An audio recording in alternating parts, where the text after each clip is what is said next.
Hi, this is Ian 67 Camaro again. I'm going to be doing another video with my 67 Camaro. Today I'm going to be installing a front lower valance spoiler. Was not a factory option in the at least the early portions of 1967. So there's some installation required. It's not just a simple bolt-on. I mean, it more or less is, but it doesn't have all of the holes from the factory like some of the other cars do. So it does require a little bit of installation, but we'll see. So I've got the kit here. Comes with the front spoiler as well as the hardware kit here. All the bolts and nuts and washers and whatnot all come with it. And then of course there's 3 mounting brackets. There's some schools of thoughts on these mounting brackets, being that I guess once you mount these mounting brackets, they are very sturdy. Like there's no give to these mounting brackets. So if you were to mount these on the car and then say hit a curb at a later point, you're going to potentially do damage to either the spoiler, of course, since it's just a flimsy plastic, or if it's hard enough, the mounting bracket could get pushed and it could bend your lower valance or even your fender. So it's just all dependent on how serious you are about driving with this with the mounting brackets. From what I understand, people have success just mounting them with the upper screws and not actually using the brackets. I intend to install the brackets. I use this on the highway a lot, and I don't want it folding over on me or coming loose or anything like that. So we'll be installing it to the best of its ability, and we'll just hope that I don't go and curb it anywhere. The spoiler here has a bunch of holes on it already, so it's got holes along the top, and then of course 3 holes along the bottom, 1 in the middle and 1 on each end for those mounting brackets. The one that's here with this half circle sticking out, it's not centered obviously, but it does line up perfectly with the hole just behind the license plate adapter here. So as you can see, the hole, it's right here. The middle of the valance is about here, and then off to the side you've got this, which lines up very well with this right here. So hopefully you can see that. It's not the clearest. I'll have to make some adjustments here, but either way you can see how that's going to line up. So I'm going to remove that factory bolt that holds the valance to the looks like the radiator support and the upper valance support, and we will get it at least the valance partially installed. Alright, so we got the spoiler mounted just sort of finger tight underneath the car. I could probably go a little bit tighter, but it's finger tight under here, so it is actually attached, and it kind of looks cool already just for the sake of it already being attached to the car. I decided to put the car up on my ramps as well, just so I could get some room to actually do this video.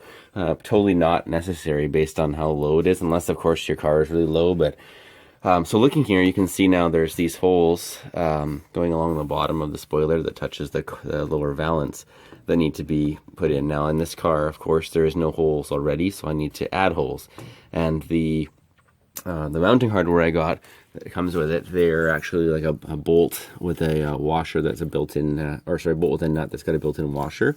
I opted for a 7/32 drill bit to make the appropriate size hole. So now what you're going to want to do is make sure that you get the spacing right. So if I were to hold this against the car, you can see a little bit of the valance sort of between the spoiler there. You want to make sure that it's the same on both sides. So now if you look on this side, it's significantly more of the same hole here. So just look at the very first hole and you can line it up, and then look back over here, and it's you can see it right there. It's way too much now. So I need to find a happy medium here, and then mark the hole with like a felt pen or whatever you want to use. This looks like I've got about half an inch there, and about half an inch there as well. So that's going to be pretty good. You can take a look at the hole further down too. Like there's one there, the very end hole where the the very end of the spoiler. And you can see there's a little less than half an inch showing there. And on the very far side, there's actually quite a bit more. Now that being said, this could be flexed, a little bit to allow for, perfect spade mounting. I might actually just move it slightly so that I don't have to flex it that much. But I'm going to go ahead and mark these holes, and then I'm going to drill the holes, and I'll come back again. So I'm going to get you caught up here. Basically, I discovered that the holes in the spoiler, the pre-made holes in these spoiler, like the one here, but the ones up at the top here, they're too big for the provided screws or the provided bolts here. So if you look over here, here's one that hasn't been touched yet, and then here is the bolt they provided. If you look at it, it actually goes right through. So, and there's no provided washer or anything like that that allows it to be big enough to actually sit on the inside. And of course the nut for the other side is the same size as the head on this bolt here. So essentially the kit is either wrong, or the holes are too big, or both.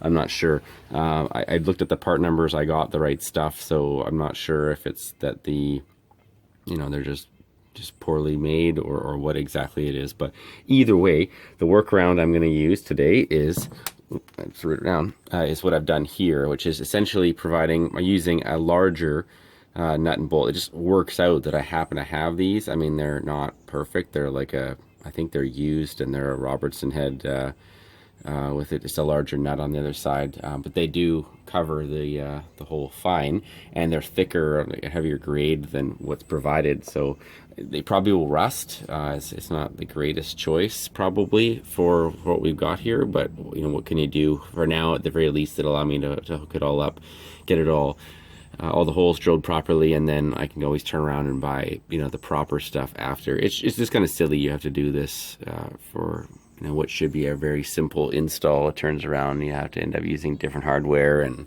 bolt holes don't line up, and I already know that I'm gonna have issues with the side mounting position. So either way, I'll finish the job here, and these are with 1/4" holes instead of the ones from previous, and I'll get them all in there, and we'll go. So I've gone ahead and fastened all of the upper valance screws here, or the upper spoiler screws to the lower valance.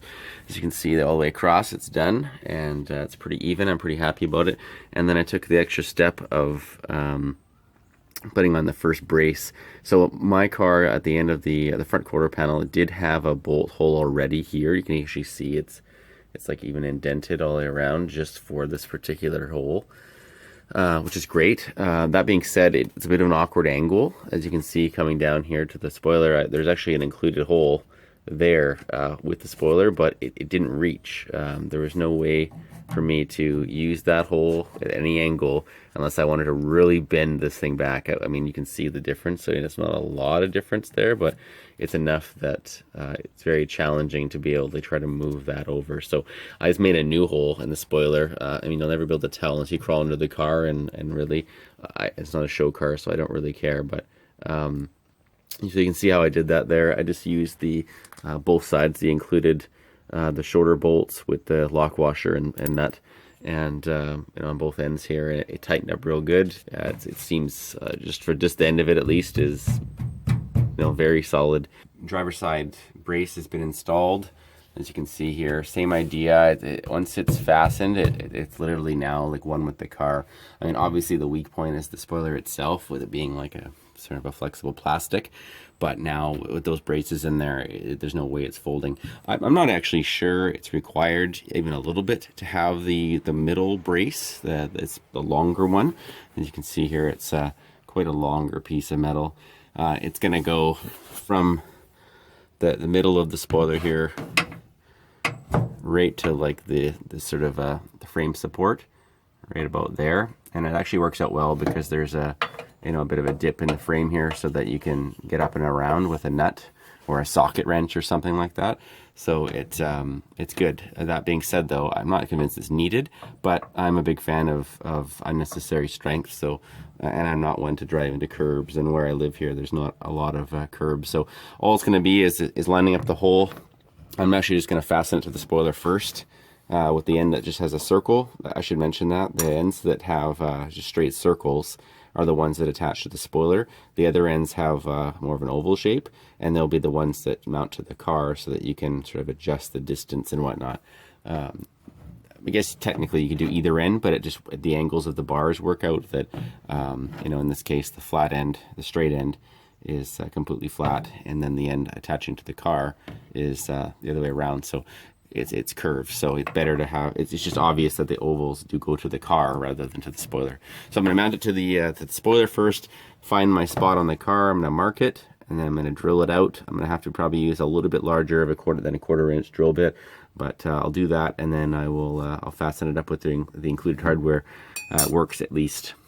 In this case, it's these nicer black bolts. They're quite a bit larger, and it comes with the locking washers and whatnot. I attached the longest middle brace here from the front of the spoiler, bottom fronts to the underside of this this bracket here that's attached to the frame.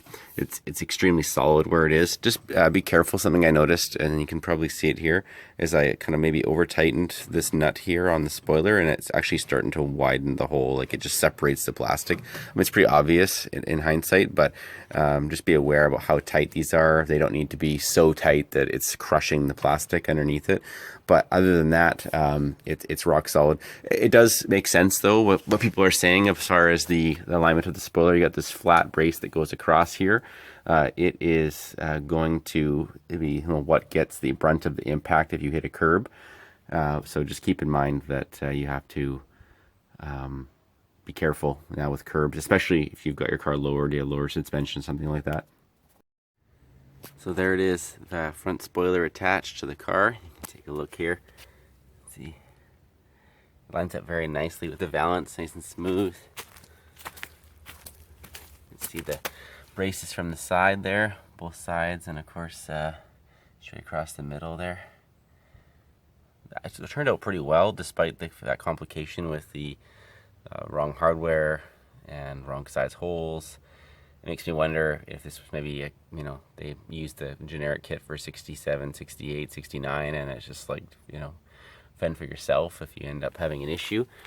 But I think it does, increase the aggressiveness of the car. Like, it gives a little bit more of a, lower profile, even though it hasn't actually lowered the car at all. And then in that sake too, it supposedly brings up air into the engine, which of course could help with cooling and circulation and whatnot. But either way, hope the video was a good reference for you. Take care.